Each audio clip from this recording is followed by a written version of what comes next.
What is going on, people? We are Tottenham TV here, back again for another predicted lineup for you guys. And this time we are facing Barcelona on Tuesday evening. Is that the new camp? I'm not sure. It's all their new stadium, isn't it? Or I'm not too sure. All I know is it kicks off at 7. Camp. I know it kicks off at 7. We're actually playing for a trophy. The name escapes me for the time being. There is a trophy up for grabs, a pre-season trophy, very prestigious.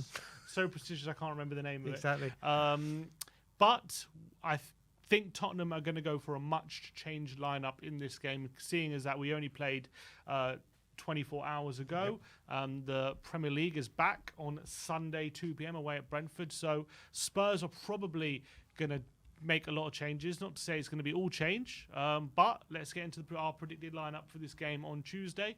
In goal, we're going to go for Guillermo Vicario. We think he's going to start. I think the more minutes for him, the better, and goalkeepers don't need so much rest. And so, yeah, I think he's going to start this game.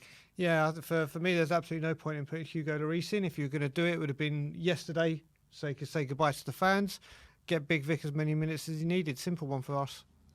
All right, next up on the right back slot, we're going to go for Pedro Porro. Emerson Royale had the nod for the Shakhtar game. Maybe an indication that Ange is thinking about Emerson Royale for the Brentford game on Sunday. Pedro Porro, though, I think is going to start this game and get some much-needed minutes under him. Not only much-needed minutes, he's got to put in a decent performance at right back, hasn't he?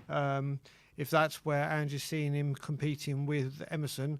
So we will have to wait and see where if he can grab this chance. Yep, definitely. Wait, before you get into the next one, I'm going to cut that bit, but this camera's turned off. Off. Yeah. Check the battery, the power. It must have unplugged or something. I did. He did that. Well, I've been walking about a lot. It may have been me. It may have been me. Yeah, do you know what? I'm so vain. I don't want people looking at Simeon. It's all about me. You're asking your camera, Brian. I was just going to firm and do the video without zooming into the depth into the scene, but that would be very professional. Alright, just say next up when you're... Alright, yeah, I'm ready now. Oh wait, I'm not ready.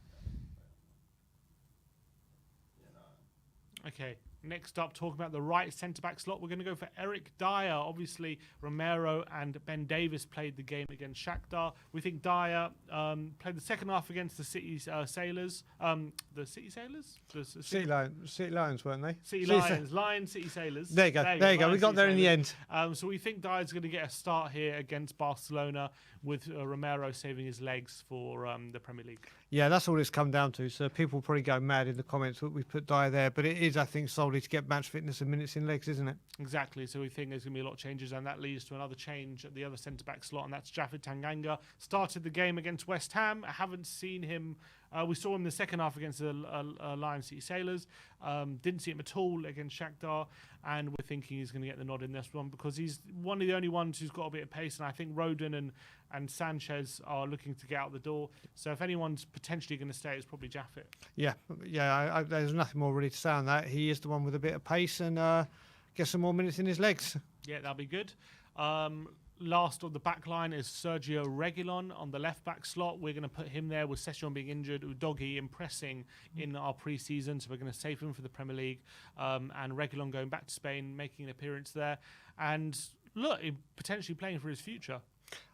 You say playing for the future. I say putting himself in the shop window, or the club putting him in the shop window. Bit of both. But yeah, it looks like his days are numbered, but he's got this opportunity to try and impress some people. That's true, but you never know in football. Things can change very quickly with one good performance, and you saw what happened to Celso, one good game, and all of a sudden he's back in the plans. And of all places to have a good performance, an ex-Real Madrid player. Exactly, at Barcelona, so could be better places. We'll have to wait and see. Going into the midfield now, in the number 6 position, Yves Bissouma, who had a bit of a knock on the weekend, so didn't start against Shakhtar. So given that he was on the bench, we expect him to be restored to the starting lineup with a view of him starting potentially the game against Brentford. Yeah, I think this is an obvious one. After a knock, we definitely want to make sure he's got a few minutes in his legs before Brentford, where if he's fit, he undoubtedly starts, and what an occasion for him. Yeah, for sure. Hopefully he continues his good form that he's been showing in pre-season. It's a shame he had a bit of a knock in this one, but I expect him to get some minutes here. The first number 8 position, we're going to go for Ollie Skip. who also started the first game against West Ham. Hasn't been seen too much. He had a few minutes against Barcelona right at the end of the game, but I think a start is in the offing for him. Yeah, and I also think this is a big game for him because obviously Papa Matasar has had a pre-season where it's been a lot better than Skip's, and he's really put a marker down for his position. So Skip needs to turn up with a big performance. Yeah, I think so. I don't think he's been great so far in pre-season, but no better place to prove people wrong than away at Barcelona. Next up in the last midfield position, we're going to go for Giovanni Lo Celso, now firmly back in Ange's plans, as it seems. That's what a lot of people have been saying right now. Looks as though he's set to stay, albeit apparently Barcelona are one of the teams interested in Lo Celso, so if he has too good a game, maybe they might be looking to bid for him. But I'm excited to see him start a game potentially in place of James Maddison and see what he can do right from the start against some good opposition. I've been really impressed with how he's played in pre-season. Did come on for 13 minutes against Shakhtar, but I envisage if we're looking for the beginning of the season, I think he'll need to start at least one game. So we're going to go for this one. Yeah, I think, like you said, with Lo Celso, this is key for Lo Celso, starting the game. He's come on in the second half and he's done very, very well. He's scored in a couple of games and been a controlling play sometimes, but seeing him get a start, big opportunity again for him. Yeah, definitely. Going to the front line now, on the right-hand side, we're going to go for Manor Solomon. Also, we saw him against Shakhtar, but again, only for 13 minutes. So I think a start on the right-hand side probably is where it's going to happen, because I think Kulusevski needs a rest. Gil's injured as well. So I think there's only one player to really play. Yeah, it'd be good to see him on this side. He's come on and always... he started against West Ham, didn't he? He did very, very well in that first half. So we'll see what he's got. But and what do you think of him on the right-hand side? Do you know what? I don't know. With him, I don't know if right or left is his best position. He's so direct and versatile in that position. I think he is a great one to have for that flexibility and having to change play. So be interesting to see what he can do on the right. Yeah, I think he played a bit on the right against the City Sailors, and I thought he looked decent. I still think he looks better naturally on the left-hand side, though, but we'll have to wait and see. Up front, we're going to give Kane a rest after 4 goals against Shakhtar, and we're going to put Richarlison in the front line. Missed out entirely against Shakhtar due to a knock, but he has been seen back in training today. And Ali Gold has also reported that he expects Richarlison to be fit for this game, so I think Richarlison starts. Yeah, I think he has to try and keep on the good fortune of that hat-trick and build up some more confidence. And yeah, easy one. Definitely. And last but not least, Ivan Perisic on the left-hand side. A player who, by all accounts, has been expected to leave. Didn't feature at all against Shakhtar, but we only made a few subs near the end of the game. All the talk has been, back to Hajduk Split in Croatia or back to Inter Milan. No move has materialised at this point. He has played well in pre-season. So is this a player now? Are you expecting him to be here for this season? I actually hope he is. When we signed him last season, I thought he was our marquee signing. Obviously didn't work, but what we have seen him in pre-season, just playing advanced, we know what he can do. We know how lethal his crosses are. And I would be happy to see him stay, and hopefully he can put in a good performance tomorrow just to enhance that.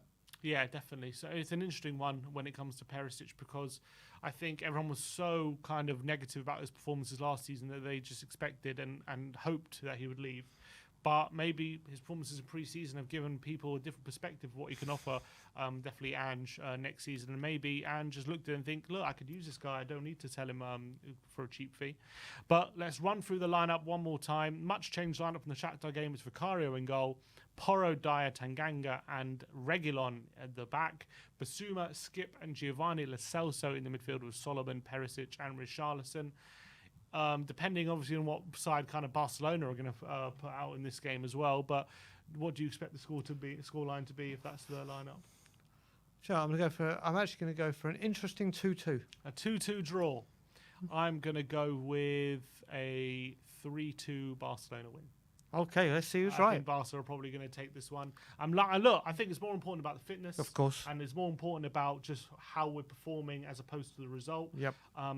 And it'll be interesting to see, because Barcelona are definitely the best team we'd have faced in pre-season. By far. So I think it'll be a better indication of what kind of level we're at, rather than the games we've had so far. But it's also going to be hard, in another way, hard to judge, because if we're making a completely changed lineup, you're not going to be able to see where the first team is at going into the game Yep. against Brentford, because it's a completely changed lineup. So you can't make too many judgments. But what we can do is just pay attention to how players are playing, and maybe players are playing for their spot on Sunday for the first 11. So True. a lot to play for. Looking forward to this game on Tuesday. We'll be doing a watch along 7 p.m. Tuesday evening, so stay tuned for that. Let us know in the comment section below what your lineup is, and if you agree with our predicted lineup. Like, subscribe, and comment. And as always, Come on, you Spurs.